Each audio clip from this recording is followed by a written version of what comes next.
بسم اللہ الرحمن الرحیم۔ السلام علیکم ورحمۃ اللہ وبرکاتہ۔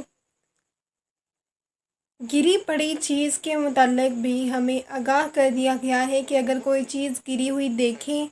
تو ہم کیا کریں، آیا کہ خود رکھ لیں یا کسی اور کو دے دیں۔ حضور پاک صلی اللہ علیہ وآلہ وسلم کی بتائی گئی احادیث سے ہمیں پتہ لگتا ہے کہ کس کی اجازت لینا، بتلانا، کیا کرنا چاہیے جب ہمیں گری پڑی ہوئی چیز دیکھیں۔ تو رسول اللہ صلی اللہ علیہ وآلہ وسلم کے صحابہ میں سے جو سیدنا زید بن خالد ہیں، وہ کہتے ہیں کہ رسول اللہ صلی اللہ علیہ وآلہ وسلم سے سونا یا چاندی کے بارے میں پوچھا کہ اگر وہ گری پڑی چیز ہو یا تو اگر وہ ملے تو پھر اس کا کیا کیا جائے۔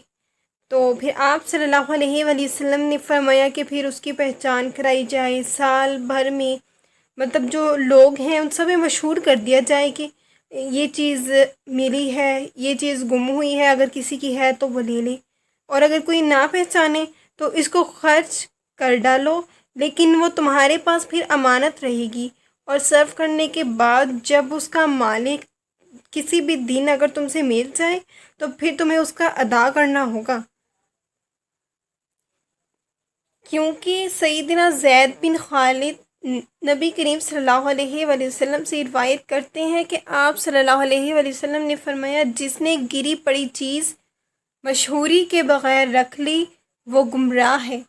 اس سے معلوم ہوا ہے کہ اگر کوئی گری پڑی چیز دیکھے تو اس کی پہچان کروائے، سب کو بتائے، مشہور کر دے کہ یہ گری پڑی چیز ملی ہے اور اس کا بتلانا بہت ضروری ہے۔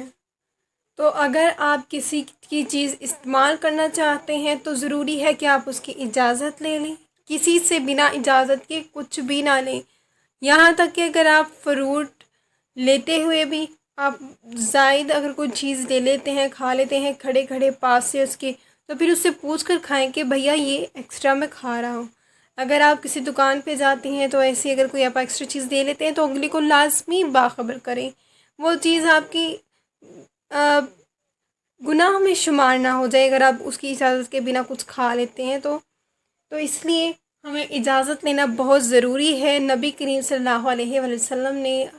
احادیث کے ذریعے اور اللہ پاک نے ہمیں قرآن کے ذریعے بہت زندگی کے تقریباً ہر پہلو کے بارے میں ہمیں آگاہی دی ہے۔ تو اجازت لینا کس قدر ضروری ہے، یہاں تک کہ جانوروں کے بارے میں بتا دیا گیا ہے کہ رسول صلی اللہ علیہ وآلہ وسلم نے فرمایا، تم میں سے کوئی دوسرے جانور کا دودھ نہ نکالے،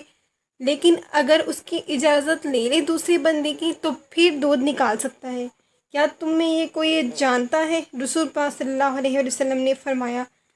کہ کوٹھڑی میں کوئی آئے اور اس کا خزانہ توڑ کر اس کے کھانے کا جو غلہ ہے وہ نکال لے جائے تو پھر کیسا ہے؟ یہ چوری ہو گئی نا، کہ کوٹھڑی میں آئے کوئی اور اس کا خزانہ توڑ لے اور پھر جو کھانے کا غلہ ہے وہ لے جائے۔ اسی طرح جو جانوروں کا تھن ہے وہ ان کے کھانے کے خزانے ہیں، تو کوئی کسی کے جانور کا دودھ اس کی اجازت کے بغیر نہ دھوئے، نہ لے دودھ، مگر جو بھوک کی وجہ سے مر رہا ہو تو وہ باقدر ضرورت کے وقت دوسرے کا کھانا جو ہے وہ بغیر اجازت کے کھا سکتا ہے، لیکن اس پر بھی قیمت ادا ہوگی۔ جب وہ بنا اجازت کے اگر اس سے برداشت نہیں ہو رہا، وہ مر رہا ہے، تو اس سے بنا اجازت کے آپ لے لیں، لیکن بعد میں اس کی قیمت ادا کریں، اسے باخبر ضرور کریں۔ تو احادیث سے جڑے رہیے، قرآن پاک کے ساتھ جڑے رہیں، فلاح پائیں۔ اللہ پاک ہمیں ہدایت دے۔ جزاک اللہ خیر، فی امان اللہ۔